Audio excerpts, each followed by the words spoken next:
रहे हैं headline 24 news और मैं हूं आपके साथ भारती लोधी। आइए बढ़ते हैं खबरों की ओर। नवोदय प्रकाशन ग्वालियर के तत्वाधान में भोपाल में नवोदय सम्मान समारोह और कवि सम्मेलन का आयोजन किया गया। इस आयोजन में मध्य प्रदेश के सतना जिले के युवा कवि और भजन लेखक दिनेश गुप्ता मकरंद को भी आमंत्रित किया गया और उन्होंने माखनलाल चतुर्वेदी नवोदय साहित्य सम्मान से सम्मानित किया गया। दिनेश गुप्ता मकरंद की 2 पुस्तकें भी प्रकाशित हो चुकी हैं और उन्होंने अब तक 4 चालीसा का लेखन भी किया है। साथ ही साथ गोस्वामी तुलसीदास जी द्वारा रचित श्री रामचरितमानस का संपूर्ण हस्तलेखन भी किया है। आइए हम सुनते हैं दिनेश गुप्ता मकरंद की कुछ कविताएं जो उन्होंने इस समारोह में प्रस्तुत की। शब्द की अधिष्ठात्री देवी वीणा पाणी माँ शारदे को प्रणाम करता हूँ, समृद्ध मंच को प्रणाम करता हूँ और आप सभी को यथायोग्य अभिवादन। अगर थोड़ी सी बची कुची तालियां हो तो मेरे हिस्से में भी आप बजा दीजिए।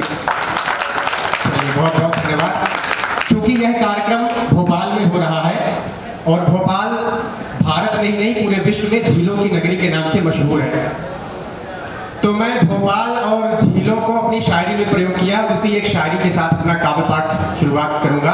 अगर आपको ये शायरी अच्छी लगे कि भोपाल की धरती पर और भोपाल को ध्यान में रखकर शायरी भी लिखी जा सकती है तो मेरा समर्थन करेंगे आप। मैं प्रस्तुत करता हूँ, मंच का भी ध्यान चाहूंगा। स्वागत है भाई, स्वागत है। उसकी बोली को मिश्री, उसकी बोली को मिश्री, जुल्फों को जोखिम जाल कहूँ।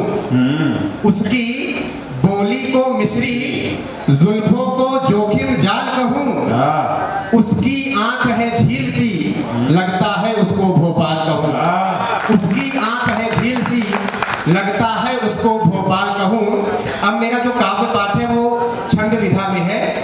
स्वागत। अभिधा लिखा है मैंने, जो देखा वही लिखा है, बहुत क्लिष्ट शब्दावली नहीं है, घनाक्षरी छंद में मैंने लिखा है। सुनिएगा, उसका शीर्षक है बदल गया इंसान। उसकी भूमिका बस इतनी है कि पहले घड़ी कुछ एक लोगों के पास होती थी लेकिन समय सबके पास रहता था, और आज स्थिति ऐसी है कि घड़ी सबके पास है लेकिन समय किसी के पास नहीं है। तो वही इसी को मैंने शब्दों में पिरोने का प्रयास किया है और शीर्षक है बदल गया इंसान।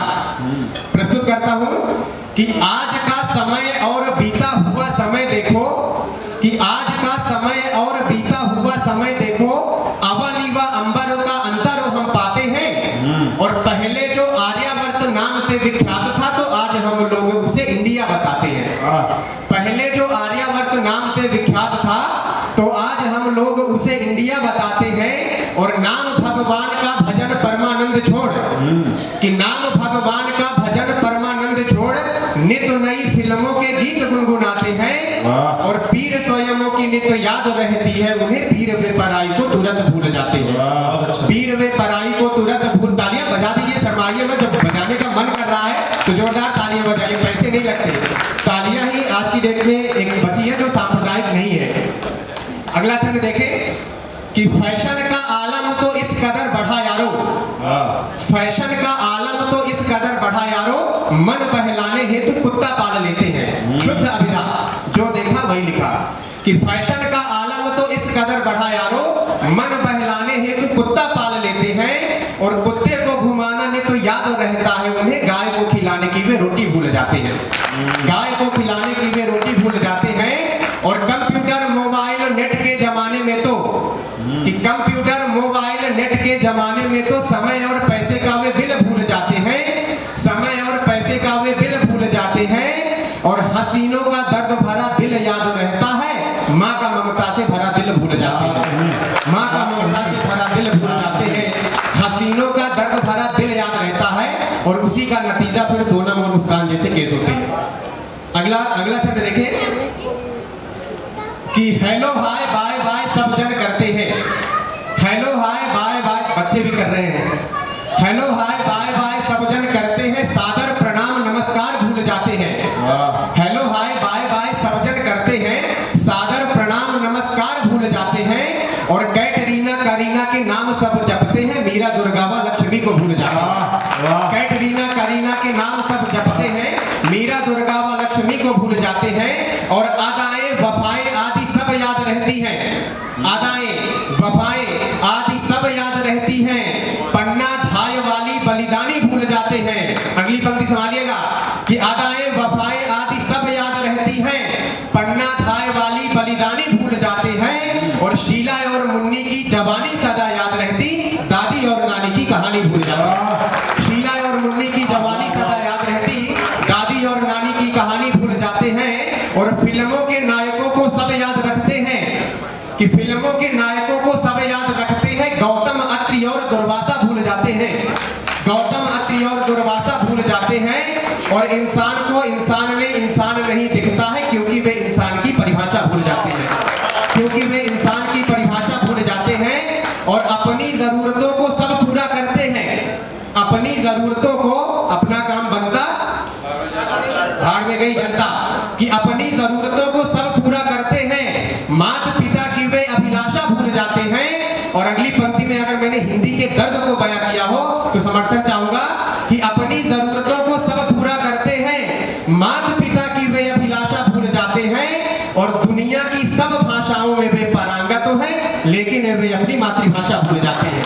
लेकिन वे अपनी मातृभाषा भूल जाते हैं। इशारा मिल चुका है कि मुझे अपना कामकाज समाप्त करना है, और बस मैं अंत में यही बोलना चाहूंगा कि मंच से कई बार संचालक महोदय बोलते हैं कि मौसम बना दिया तुमने, मौसम बना दिया। तो मौसम बने क्यों नहीं? क्योंकि मौसम का पर्यायवाची होता है ऋतु, और जहां पर ऋतु होगी वहां मौसम तो बनना ही है। तो मैं और कई बार मतलब मंच से या लोगों से मैंने सुना है कि कार्यक्रम की आयोजक ऋतु जी है। मैं आयोजक नहीं मानता, मैं कार्यक्रम का आयोजक बाद में मानता हूँ। सबसे पहले मैं साहित्य, गायन और नृत्य कला के संवाहक मानता हूँ। ये साहित्य की संवाहिका है जो साहित्य की गंगा को पूरे देश में प्रवाहित कर रही है। इस आयोजन के लिए, इस साहित्य की गंगा को बहाने के लिए और इस साहित्यिक अनुष्ठान करने के लिए आपका बहुत बहुत धन्यवाद। आप इसी तरह करते रहें और इसी तरह आते रहें। धन्यवाद। बहुत सुंदर काव्यपाठ, मजा आ गया। बहुत बहुत धन्यवाद आपका। मैं अगली रचना पाठ के लिए आदरणीय डॉक्टर ताहिर हसन जी को आमंत्रित कर रही हूँ। आप हनुमानगढ़ राजस्थान से हमारे बीच में आए हैं। साथ ही कार्यक्रम के अंतिम पड़ाव में मैं अश्विनी कुमार, श्री संतोष पुरोहित। फिलहाल के लिए इस खास खबर में इतना ही। देश विदेश की तमाम बड़ी खबरों को जानने के लिए देखते रहें हेडलाइन 24 न्यूज। नमस्कार।